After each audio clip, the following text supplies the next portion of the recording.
आज का class 10th का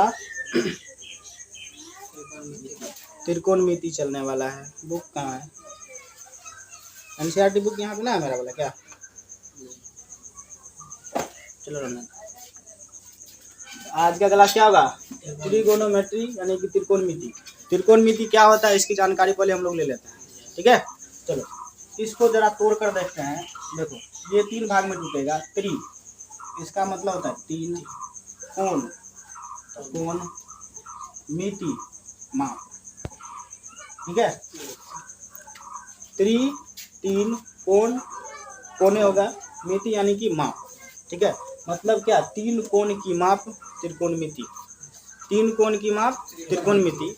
ये जो ट्रिगोनोमेट्री शब्द है, ट्रिगोनोमेट्री शब्द ग्रीक भाषा के 3 शब्दों से मिलकर बना हुआ है, ठीक है। ट्रिगोनोमेट्री ग्रीक भाषा के 3 शब्द से मिलकर बना है। देखो ट्रिगोनोमेट्री ये जो शब्द है ये ग्रीक भाषा के 3 शब्द TRI ट्री, ठीक है, GON गॉन और METRON मेट्रोन। ट्रिगोनोमेट्री ग्रीक भाषा के 3 शब्द ट्री, गॉन और मेट्रोन से मिलकर बना है, ठीक है। जिसका ट्री का मतलब होता है 3, गॉन का मतलब होता है कोण, मेट्रोन का मतलब होता है माप, ठीक है। मेट्रोन का मतलब माप। सीधा समझने के लिए 3 कोण की माप, ठीक है। कहा जाए तो ट्रिगोनोमेट्री शब्द ग्रीक भाषा के 3 शब्द ट्री, गॉन और मेट्रोन से मिलकर बना हुआ है, जिसका शाब्दिक अर्थ होता है 3 कोण की माप। शाब्दिक मतलब क्या? शब्द का अर्थ। 3 मतलब 3, कोण मतलब कोण, माप मतलब नापना, ठीक है। जिसका शाब्दिक अर्थ होता है 3 कोण की माप। चूंकि 3 कोण त्रिभुज में होता है, 3 कोण त्रिभुज में होता है, अतः त्रिकोणमिति का अर्थ हो गया त्रिभुज की माप, ठीक है। समझने के लिए ट्रिगोनोमेट्री ग्रीक भाषा के, किस भाषा के? ग्रीक भाषा के 3 शब्द ट्री, गॉन और मेट्रोन से मिलकर बना है, जिसका शाब्दिक अर्थ क्या होता है? 3 कोण की माप। और 3 कोण होता है त्रिभुज में, अतः त्रिकोणमिति का अर्थ हो गया त्रिभुज की माप। कोई दिक्कत है? परिभाषा देखा जाए इसका। परिभाषा क्या होगा? त्रिकोणमिति गणित की वह शाखा है, त्रिकोणमिति गणित की वह शाखा है जिसके अंतर्गत त्रिभुज के कोण एवं उससे संबंधित समस्याओं का अध्ययन करना त्रिकोणमिति कहलाता है, ठीक है।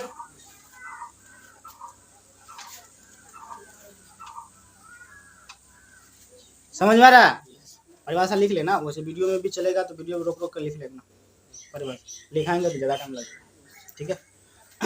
तो क्या त्रिकोणमिति में क्या? 3 कोण की माप। 3 कोण होता है किसमें? त्रिभुज में। इसलिए त्रिकोणमिति के अंदर हमको त्रिभुज के बारे में पढ़ना है।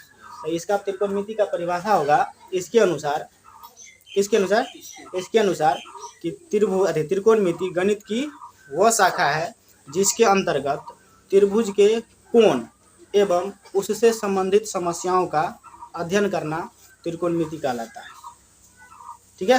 फिर से बोलेगा, त्रिकोणमिति गणित की वह शाखा है जिसके अंतर्गत त्रिभुज के कोण की माप तथा उससे संबंधित समस्याओं का अध्ययन करना ही त्रिकोणमिति कहलाता है, ठीक है। त्रिकोणमिति अतीत मतलब बहुत समय पहले जो खगोल शास्त्री थे, जो भूगोल नहीं खगोल शास्त्री, ठीक है, खगोल शास्त्री त्रिकोणमिति का प्रयोग पृथ्वी से सूर्य की दूरी या फिर तारे की दूरी या फिर ग्रहों की दूरी ज्ञात करने के लिए त्रिकोणमिति का प्रयोग करते थे, ठीक है। एग्जाम्पल के तौर पर मान लो कि ये घर है, इस घर के ऊपर कोई बैठल है, कोई लड़का बैठा हुआ है, यहाँ से कुछ दूरी पर जमीन पर कोई चीज़ रखा हुआ है, ठीक है। इस सेट में मान लो ये मेरा घर है, ठीक है। घर के ऊपर कोई यहाँ पे बहुआ खड़ा है, ठीक है। यहाँ पर कोई वस्तु रखा हुआ है, वह यहाँ से अपने यहाँ से इस वस्तु को देखेगा, इस वस्तु को देखेगा और इसका दूरी निकालेगा कि इस जिस बिल्डिंग पर खड़ा है या जिस घर पे खड़ा है वहां से इस वस्तु का दूरी कितना होगा, इस वस्तु का दूरी कितना होगा। तो सिंपल अगर मिलाया जाए तो यहाँ से इसको मिलाएंगे और यहाँ से इसको मिलाएंगे तो एक समकोण त्रिभुज बन रहा है। क्या बन रहा है? समकोण त्रिभुज। तो इस प्रकार की दूरी को निकालने के लिए हम लोग त्रिकोणमिति का प्रयोग करते हैं। ठीक है। तो अतीत में किसमें? अतीत में जो खगोल शास्त्री सब थे, अतीत में जो खगोल शास्त्री सब थे वह त्रिकोणमिति का प्रयोग कहाँ करते थे? तो पृथ्वी से सूर्य की दूरी ज्ञात करने के लिए या फिर पृथ्वी से तारों की दूरी ज्ञात करने के लिए, ग्रहों की दूरी ज्ञात करने के लिए।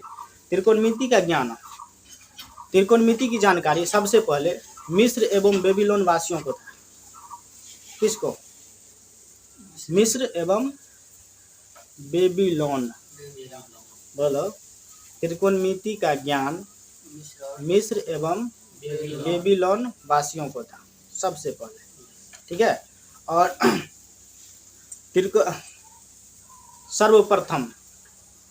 सर्वप्रथम ग्रीक गणितज्ञ, ग्रीक गणितज्ञ मतलब ग्रीक का जो गणित जानने वाला व्यक्ति था, वो सर्वप्रथम ग्रीक के गणितज्ञ हिपार्कस ने, कौन? हिपार्कस ने त्रिभुज के कोण का संबंध भुजाओं के साथ स्थापित किया था। सुनो ध्यान से। सर्वप्रथम क्या चीज? सबसे पहले ग्रीक के गणितज्ञ, ग्रीक के गणितज्ञ त्रिभुज के कोण एवं उसके भुजाओं के बीच क्या संबंध है यह स्थापित किया था। कौन? हिपार्कस ने। कौन? हिपार्कस। सर्वप्रथम हिपार्कस कहाँ का था? ग्रीक का गणितज्ञ था। ग्रीक का गणितज्ञ, उसने क्या किया था? त्रिभुज के कोण एवं उसके भुजाओं के बीच में क्या संबंध है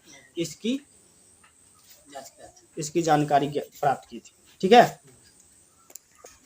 ठीक है। तो त्रिकोणमिति में मुख्य रूप से क्या पढ़ना है? त्रिभुज के बारे में, क्योंकि यहाँ पे कह रहा है कि तीन कोणों की माप त्रिकोणमिति कहलाती है।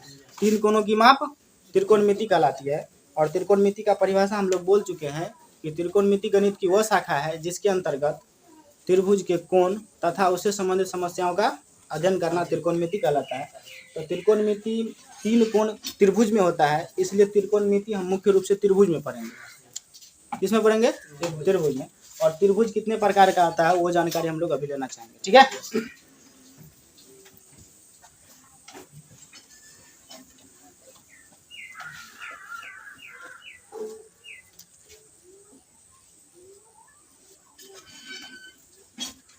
त्रिभुज को दो आधार पर बांटा गया। त्रिभुज को दो आधार पर बांटा गया है। एक कोण के आधार पर, किसके आधार पर? कोण के आधार पर, और एक भुजा के आधार पर। शायद तुम लोगों को पता भी होगा। ठीक है। त्रिभुज को दो आधार से बांटा गया है, एक कोण के आधार पर, एक भुजा के आधार पर। कोण के आधार पर भी त्रिभुज तीन प्रकार का और भुजा के आधार पर भी त्रिभुज तीन प्रकार का। कोण के आधार पर त्रिभुज सबसे पहले न्यून कोण या फिर समकोण देखते हैं। समकोण त्रिभुज,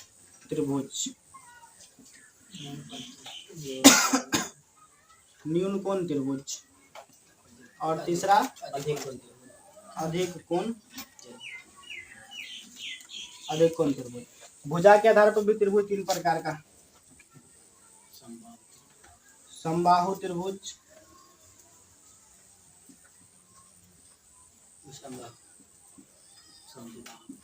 समद्विबाहु त्रिभुज, और एक होता है विषमबाहु त्रिभुज। ठीक है। मुख्य रूप से त्रिभुज ये 6 प्रकार का होता है, 3 भुजा के आधार पर और 3 कोण के आधार पर। कोण के आधार पर त्रिभुज समकोण त्रिभुज, न्यून कोण त्रिभुज और अधिक कोण त्रिभुज। भुजा के आधार पर समबाहु त्रिभुज, समद्विबाहु त्रिभुज और विषमबाहु त्रिभुज। ठीक है। और एक त्रिभुज और होता है जो होता है समद्विबाहु समकोण त्रिभुज, जो कोण के आधार और भुजा के आधार दोनों मिला करके बनाया गया है। समद्विबाहु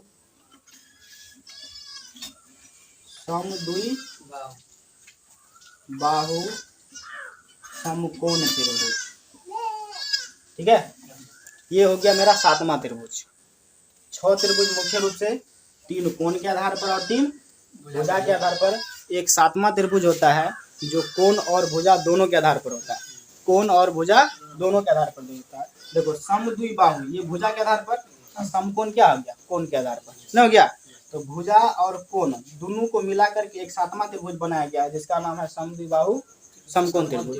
अब दोनों का डिफिनेशन दे करके अलग अलग हम समझ जाते हैं, ठीक है। तो समकोण त्रिभुज क्या होता है, जिस त्रिभुज का कोई एक कोण समकोण हो अर्थात 90 डिग्री का, ठीक है। जिस त्रिभुज का कोई एक कोण समकोण यानी कि 90 डिग्री का हो, समकोण त्रिभुज कहलाता है। परिभाषा तो हम बोलिए जा रहे हैं, सिर्फ समझाने का काम करना है। परिभाषा वैसे वीडियो में अपलोड हो जाएगा, वहाँ से लिख लेना, ठीक है। समकोण त्रिभुज किसे कहेंगे, वैसा त्रिभुज जिसका एक कोण समकोण हो अर्थात 90 डिग्री का हो, समकोण त्रिभुज कहलाता है। और इसका फिगर कुछ इस प्रकार से, समकोण बनाने के लिए एक रेखा सूतल रहना चाहिए और एक सीधा होना चाहिए, इसको मिला देंगे तब बनेगा ये त्रिभुज। ये बराबर गया समकोण त्रिभुज। और ये कोण कितना का है, 90 डिग्री का, ठीक है। तो किसी भी त्रिभुज के अगर एक कोण 90 डिग्री का हो जाता है तो वो कौन सा त्रिभुज हो जाएगा, समकोण त्रिभुज। उसके बाद होता है न्यूनकोण त्रिभुज।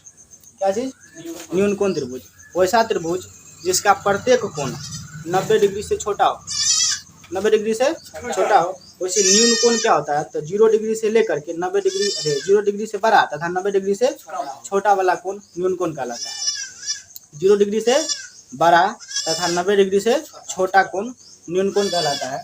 तो हम पढ़ रहे हैं यहाँ पे न्यूनकोण त्रिभुज, तो वैसा त्रिभुज जिसका प्रत्येक कोण मतलब 3 कोण होता है, तो तीनों कोण क्या होना चाहिए, 90 डिग्री से कम होना चाहिए। तीनों कोण 90 डिग्री से कम होना चाहिए। मान लो ये हम ऐसे त्रिभुज बना दिए, ये त्रिभुज बना दिए, ये कोण मान लो 45 डिग्री का है, ये कोण 65 डिग्री का है, ये कोण कितना डिग्री का होगा, 45 और 5 50 6 50 और 60 कितना हो गया 110, ये कितना हो जाएगा 70 डिग्री ना होगा, तब ना 180 डिग्री होगा। त्रिभुज कोई भी हो, त्रिभुज कोई भी हो, उसके सभी अंतःकोणों का योग 180 डिग्री होता है। ये यहाँ पे देखो, ये कोण भी क्या है 90 डिग्री से कम है, ये कोण भी 90 डिग्री से कम है, ये कोण भी 90 डिग्री से कम है। सभी कोण क्या है, न्यूनकोण है। सभी कोण क्या है, न्यूनकोण है। ये कौन सा त्रिभुज हो गया, न्यूनकोण त्रिभुज। न्यूनकोण त्रिभुज फिगर बना लिए हैं। अधिक कोण त्रिभुज, क्या चीज, अधिक कोण त्रिभुज जिसका एक कोण अधिक कोण हो, वैसा त्रिभुज जिसका एक कोण अधिक कोण हो अर्थात एक कोण 90 डिग्री से अधिक हो, अधिक कोण त्रिभुज कहलाता है, ठीक है। एक कोण 90 डिग्री से अधिक हो, अधिक कोण त्रिभुज कहलाएगा। अधिक कोण का परिभाषा क्या होता है, वह कोण जो 90 डिग्री से अधिक और 180 डिग्री से कम हो, अधिक कोण कहलाता है। 90 डिग्री से अधिक और 180 डिग्री से कम तो वो कहलाएगा अधिक कोण। और त्रिभुज पढ़ेंगे तो किसी भी त्रिभुज का अगर एक कोण अधिक कोण हो गया मतलब 90 डिग्री से अधिक हो गया तो वह त्रिभुज अधिक कोण त्रिभुज कहलाएगा। तो देखो ध्यान से, अगर एक रेखा ऐसे पड़ल रहेगा और एक ऐसे खड़ा रहेगा तो यहाँ पर जो कोण बनेगा 90 डिग्री का, कितना का बनेगा 90 डिग्री का। हमको बोला जा रहा है कि अधिक कोण बनाने के लिए तो अधिक कोण क्या होता है 90 डिग्री से बड़ा वाला। अगर हम इस रेखा को इस तरफ झुकाएंगे तो ये वाला कोण छोट होगा कि ज्यादा होगा, छोट होगा। इधर बनाएंगे तो न्यूनकोण बन जाएगा क्योंकि 90 डिग्री छोट हो जाएगा। इधर इसको झुकाएंगे तो क्या बन जाएगा, अधिक कोण, 90 डिग्री से अधिक बन जाएगा, अधिक कोण त्रिभुज। इसको क्या करेंगे, थोड़ा सा इधर झुका देंगे, थोड़ा सा क्या करेंगे, झुका देंगे। ये वाला जो कोण बना अब मेरा क्या बन गया, अधिक कोण। अभी ये अधिक कोण बना है, त्रिभुज नहीं बना है क्योंकि यहाँ पे 3 रेखाखंड नहीं है। तो क्या करेंगे, इसको यहाँ से मिला देंगे, ये जो बनेगा ये अब त्रिभुज बन गया और इसका एक कोण क्या हो गया, अधिक हो गया। एक कोण क्या हो गया, अधिक हो गया, इसलिए कहलाएगा अधिक कोण त्रिभुज। कोई दिक्कत है, न्यूनकोण का यहाँ पर, अधिक कोण का यहाँ पर, और यह होता है समबाहु त्रिभुज।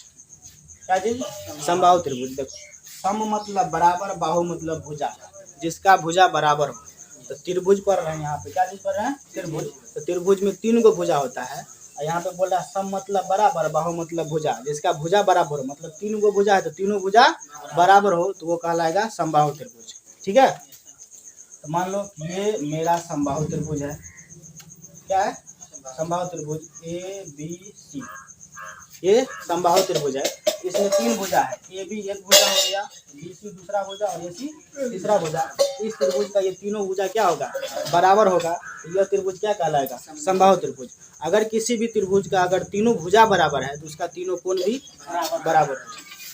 ये भी कोण कितना होगा, 60 डिग्री, ये कोण भी 60 डिग्री, ये कोण भी 60 डिग्री, सभी कोण 60 डिग्री का होगा।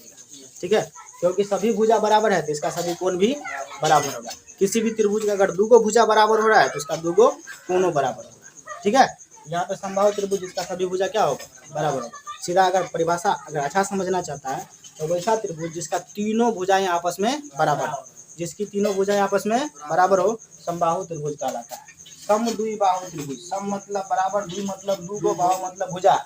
जिस त्रिभुज का दूगो भुजा बराबर होगा समद्विबाहु त्रिभुज कहलाएगा। अगर किसी भी त्रिभुज का अगर दूगो भुजा बराबर हो रहा है तो उसका क्या कोण बराबर होगा, दूगो कोण भी बराबर होगा। ठीक है, तो दूगो कोण बराबर करने के लिए मान लो कि हम त्रिभुज बना लिए ए बी सी और ये वाला भुजा और ये वाला भुजा दोनों बराबर है। ठीक है, दोनों भुजा क्या है, बराबर है। ए बी भुजा और बी सी भुजा दोनों बराबर है तो इसका दूगो कोणों बराबर होगा। और वो कौन सा दूगो कोण बराबर होगा वो जानते हैं। ये दोनों भुजा जिस तीसरी भुजा पर जाके खड़ी है, तीसरी भुजा पर जो दोगो कोण बनेगा वही दोनों कोण आपस में बराबर होगा। तो बताओ कौन दोनों कोण बराबर होगा, कोण ए और कोण सी दोनों बराबर होगा।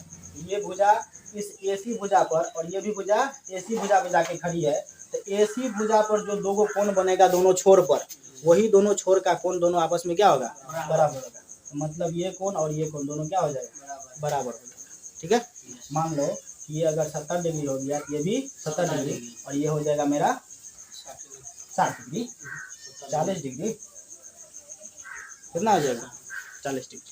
नहीं समझ आया, 70 70 140 और 40 जोड़ेंगे तब ना 180। ये मेरा क्या हो गया, समद्विबाहु त्रिभुज। विषम बाहु, विषम मतलब अलग अलग, बाहु मतलब भुजा। जिस त्रिभुज का सभी भुजा क्या हो, बराबर नहीं हो, विषम बाहु त्रिभुज कहलाता है। और त्रिभुज का एको को भुजा अगर बराबर नहीं है तो सभी कोण क्या होगा, बराबर नहीं होगा। ठीक है, सभी कोण अलग अलग होगी इसलिए सभी भुजा भी अलग अलग रहेगा। कोई दिक्कत है। और यहाँ पे समद्विबाहु समकोण त्रिभुज, सातवां त्रिभुज अगर समझना है तो देखो, सम मतलब बराबर, द्वि मतलब दूगो, बाहु मतलब भुजा। जिसका दूगो भुजा बराबर हो साथ ही साथ समकोण हो, मतलब एगो कोण समकोण भी हो और दूगो भुजा बराबर भी हो तो वो कहलाएगा समद्विबाहु समकोण त्रिभुज। जैसे अगर समद्विबाहु समकोण त्रिभुज का फिगर बनाया जाए तो समकोण बनाने के लिए तो ऐसे बनाना ही पड़ेगा। ये कोण 90 डिग्री का, एगो चीज तो कंप्लीट हो गया कि समकोण हो गया। अब क्या होना चाहिए, दूगो भुजा भी बराबर होना चाहिए। ठीक है, क्या होना चाहिए, दूगो भुजा भी बराबर होना चाहिए। और ये भुजा तो किसी भुजा के बराबर होबे नहीं करता है क्योंकि सबसे बड़ी भुजा होता है। ये दोनों भुजा क्या होगा, बराबर होगा। ठीक है, अगर ए बी और बी सी दोनों बराबर है और ये कोण 90 डिग्री का है, ये जो त्रिभुज है क्या बन गया, समद्विबाहु समकोण त्रिभुज। ये सातवां त्रिभुज है। ठीक है, मुख्य रूप से त्रिभुज 6 प्रकार का। एक सातवां त्रिभुज होता है जो कोण और आधार दोनों के मिलावट से बना हुआ है, कोण और आधार दोनों के आधार पर। ठीक है, कोण के आधार पर भी और भुजा के आधार पर भी एक त्रिभुज बनाया गया जिसका नाम है समद्विबाहु समकोण त्रिभुज। समद्विबाहु समकोण त्रिभुज। अगर इसमें अंदर देखा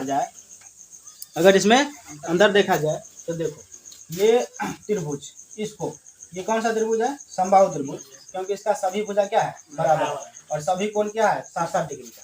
अगर इसको कोण के आधार पर देखा जाए तो कौन सा त्रिभुज होगा, ये भुजा के आधार पर सभी कोण 60 डिग्री का है तो सभी भुजा भी बराबर है तो समबाहु त्रिभुज है भुजा के आधार पर। अगर कोण के आधार पर देखा जाए तो कोण के आधार पर ये कौन सा त्रिभुज होगा, समकोण होगा, न्यून कोण होगा, अधिक कोण होगा, न्यून कोण त्रिभुज होगा। क्यों, क्योंकि इसका सभी कोण क्या है 90 डिग्री से छोटा है।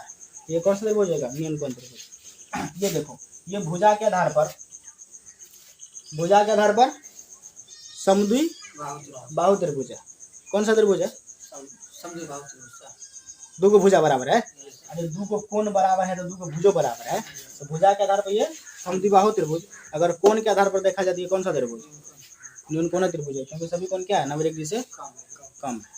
ठीक है, इसको देखो, ये भी न्यून कोण है लेकिन भुजा के आधार पर, कोण के आधार पर ये न्यून कोण त्रिभुज है क्योंकि सभी कोण 90 डिग्री से छोटा है। लेकिन अगर भुजा के आधार पर देखा जाए तो भुजा के आधार पर कौन सा त्रिभुज, विषमबाहु त्रिभुज। क्यों? क्योंकि ये कोण अलग है, ये कोण अलग है, ये कोण, तीनों कोण अलग अलग है, इसका तीनों भुजा भी क्या होगा? अलग अलग। तीनों भुजा भी क्या होगा? अलग अलग। ठीक है, इतना बात हम लोग समझ चुके हैं। ये 7 त्रिभुज है, त्रिकोणमिति के अंतर्गत क्या हमको ये सातों त्रिभुज पढ़ना है या 7 में से कोई एक पढ़ना है? ठीक है, बात यहाँ पे रही। तो बताया गया है कि 3 कोण की माप त्रिकोणमिति कहलाता है। तो 3 कोण तो यहाँ पे सातों त्रिभुज में है, सातों त्रिभुज में भी 3 कोण है। तो क्या त्रिकोणमिति के अंतर्गत हम इन सातों त्रिभुजों को पढ़ना है या फिर इनमें से कोई एक पढ़ना है या फिर 2, 3, 4 या फिर 6 सातों पढ़ना है? ठीक है, तो मेरा जवाब है कि अगर त्रिकोणमिति के अंदर अगर त्रिभुज को पढ़ना है तो ओनली फॉर एक ही त्रिभुज है, और वो त्रिभुज है मेरा समकोण त्रिभुज। कौन सा त्रिभुज? समकोण त्रिभुज। तो समकोण त्रिभुज को ओनली त्रिकोणमिति के अंदर ओनली फॉर एगो त्रिभुज पढ़ना है जिसका नाम है समकोण त्रिभुज। ठीक है, ये 7 त्रिभुज हमको त्रिकोणमिति के अंतर्गत नहीं पढ़ना है। कौन सा त्रिभुज पढ़ना है? समकोण त्रिभुज। तो चलते हैं अब समकोण त्रिभुज का अध्ययन करने। ठीक है, मिटा दें इसको।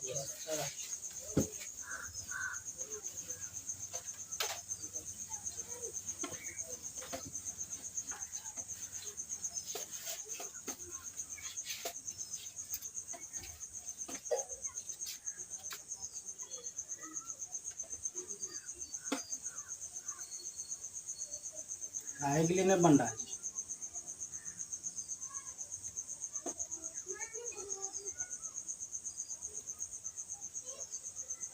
ये मेरा हो गया ए, ये हो गया बी, ये हो गया सी। त्रिभुज कोई भी हो, त्रिभुज कोई भी हो, त्रिभुज में 3 शीर्ष होता है। त्रिभुज का 3 शीर्ष होगा। ठीक है, 3 कोण होगा और 3 भुजा होगा। ठीक है, और त्रिभुज के तीनों कोण का योग 180 डिग्री होगा। और ये त्रिभुज का जो अंदर वाला कोण है ये अंतः कोण कहलाता है। कौन सा कोण कहलाता है? अंतः कोण। मतलब कोण ए, कोण बी, कोण सी, ये त्रिभुज के अंतः कोण है। और ये त्रिभुज को अगर हम इस रेखा को इधर बाहर बढ़ा देंगे तो इधर जो कोण बनेगा ये बाह्य कोण है। इस रेखा को देखो, ये आधार वाला रेखा को इधर बढ़ाए तो इसको इधर नहीं बढ़ाएंगे, दूसरा रेखा को इधर बढ़ा देंगे तो ये वाला कोण बाह्य कोण कहलाएगा। इस रेखा को नहीं बढ़ाए, इसको बढ़ा दिए हैं, अब इस रेखा को बढ़ाएंगे तो ऊपर ये बाह्य कोण हो गया। तो किसी भी त्रिभुज के बाह्य कोण का योग 360 डिग्री होता है और अंतः कोण का योग 180 डिग्री होता है। किसी भी त्रिभुज में 3 शीर्ष होता है, 3 कोण होता है, 3 भुजा होता है। शीर्ष क्या हो गया? ये वाला बिंदु, मतलब 2 रेखाखंड जिस बिंदु पर जाकर मिलता है वह बिंदु शीर्ष। ये भी बिंदु शीर्ष, ये बिंदु भी शीर्ष। तो शीर्ष ए, शीर्ष बी, शीर्ष सी, ये 3 शीर्ष हो गया। 3 कोण, कोण ए, कोण बी, कोण सी, और 3 भुजा ए से लेकर बी तक, ए बी भुजा बी से लेकर सी तक, बी सी भुजा ए से लेकर सी तक, ए सी भुजा। त्रिभुज में 3 शीर्ष, 3 कोण और 3 भुजा होता है। किसी भी त्रिभुज के तीनों अंतः कोण का योग 180 डिग्री होता है। किसी भी त्रिभुज के तीनों बाहरी कोण का योग 360 डिग्री होता है। ये बेसिक चीज़ है, जानना जरूरी है। ठीक है, तो इसको फिलहाल फिर से मिटाते हैं, फिर से बनाते हैं क्योंकि गैदरिंग हो चुका है।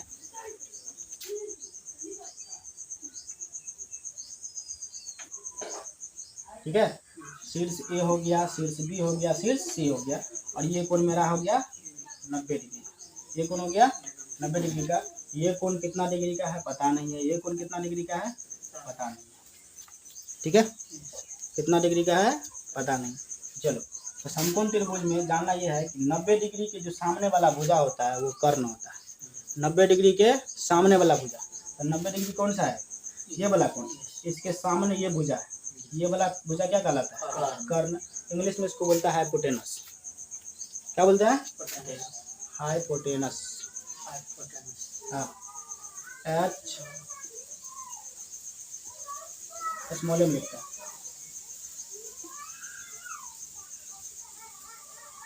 हाइपोटेनस।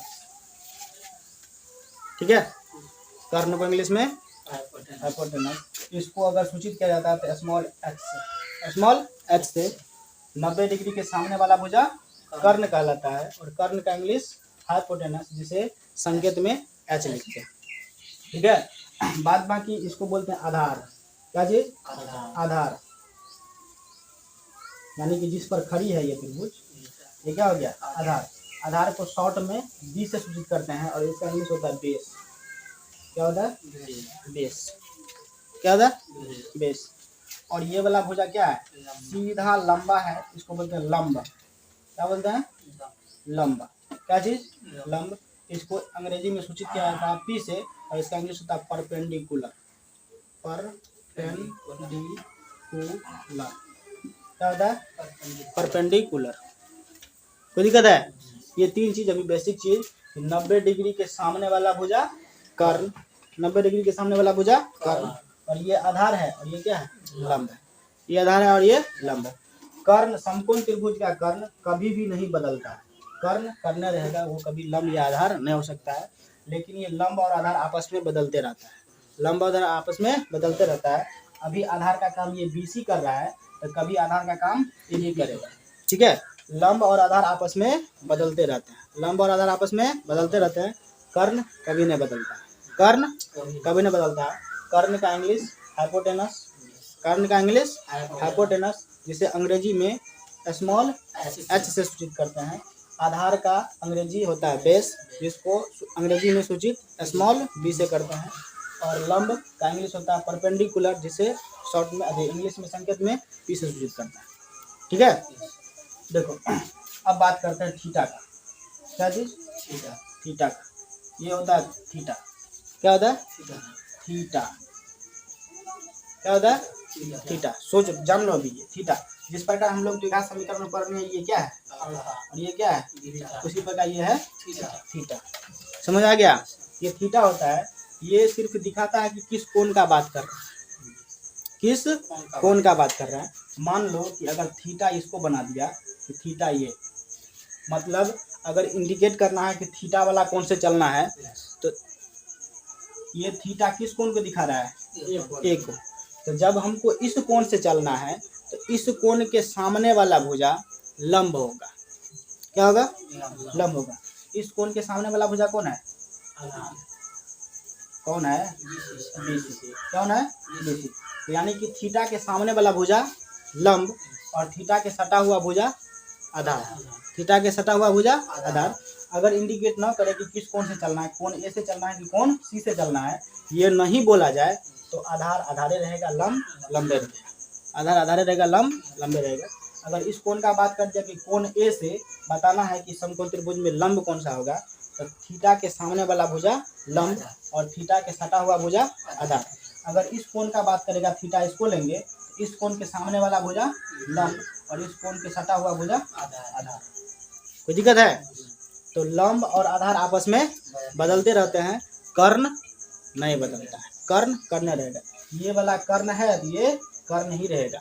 और समकोण त्रिभुज का सबसे बड़ी भुजा कर्ण ही होता है। समकोण त्रिभुज का सबसे बड़ी भुजा कर्ण। समकोण त्रिभुज का सबसे बड़ी भुजा कर्ण होता है। चलो अब देखते हैं अनुपात। क्या चीज? इतना चीज इसमें समझ आ गया ना कि 90 डिग्री के सामने वाला भुजा क्या कहलाता है? कर्ण। 90 डिग्री के सामने वाला भुजा कर्ण। थीटा के सामने वाला भुजा लंब। थीटा के सामने वाला भुजा लंब। अगर थीटा इस कोण को लिए हैं, इसके सामने वाला लंब कौन सा होगा? A B. अगर थीटा इस कोण से लिए हैं, इसके सामने वाला भुजा बीसी, तो बीसी यहाँ पे क्या कहलाएगा? लंब। और ये क्या कहलाएगा? आधार। जब थीटा इस कोण से लेंगे सी से, तब इसका लंब क्या हो जाएगा? ये वाला आधार हो जाएगा बीसी। तो दिक्कत है? इतना बेसिक चीज इसमें जाना जरूरी है। समकोण त्रिभुज की सबसे बड़ी भुजा कर्ण। समकोण त्रिभुज सबसे बड़ी भुजा कर्ण। चलो इनमें अनुपात जान लेते हैं। अनुपात क्या होता है? बट्टे ना होता है। अगर 4:5 है, इसका मतलब क्या? 4/5। 4/5। तो सीधा समझो, देखो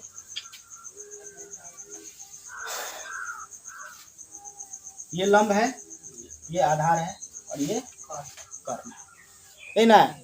ये वाला भुजा क्या है? लंब, ये आधार, ये कर्ण। हम क्या करते हैं? लंब में कर्ण से भाग दे देंगे, आधार में भी कर्ण से भाग दे देंगे, तो बनेगा बट्टा। और बट्टा बन गया तो क्या बनेगा? अनुपात। क्या बनेगा? अनुपात। अगर सीधा P में भागा दे देंगे एच से, मतलब कि क्या लंब, और एच क्या है कर्ण, सीधा लंबे लिखो बढ़िया रहेगा, लंब बटा कर्ण, लंब बटा कर्ण, ठीक है, क्या चीज लंब बटा कर्ण, यानी कि लंब को भागा दे दिए किससे कर्ण से, तो ये एक अनुपात बन गया। तो सीधा अगर अनुपात में लिखा जाएगा तो लंब अनुपात कर्ण लिखा जाएगा, हम लोग ऐसे ना लिख के क्या लिखेंगे लंब बटा कर्ण, ये एक अनुपात हो गया, यानी कि लंब और कर्ण ये क्या हो गया इसका अनुपात, क्या हो गया अनुपात। त्रिकोणमिति में लंब बटा कर्ण का एक नाम दे दिया गया जिसका नाम है साइन, क्या नाम है साइन, क्या चीज साइन, समझ में आ गया, लंब बटा कर्ण का एक नाम दे दिया गया जिसका नाम है साइन, लंब में भागा लगा दिए कर्ण से, ये एक अनुपात बना लंब बटा कर्ण, इसका नाम दे दिए साइन। उसी प्रकार हम आधार में भागा दे देंगे कर्ण से, आधार बटा कर्ण, इसका एक नाम दे दिया गया है कॉस, क्या दे दिया गया कॉस, ये अभी शॉर्ट रूप में लिखा गया है, इसका फुल नाम भी लिखाएंगे, साइन फुल लिखा जाता है SINE साइन, और कोस को लिखा जाता है कोसाइन COSI यानी कोसाइन, ठीक है, इसका फुल बाद में बताएंगे, अभी शॉर्ट में बता रहे हैं कि आधार में अगर हम कर्ण से भागा लगा दे रहे हैं तो इसका एक नाम दे दिया गया जिसका नाम है कॉस, क्या है कॉस, समझ में आ गया, चलो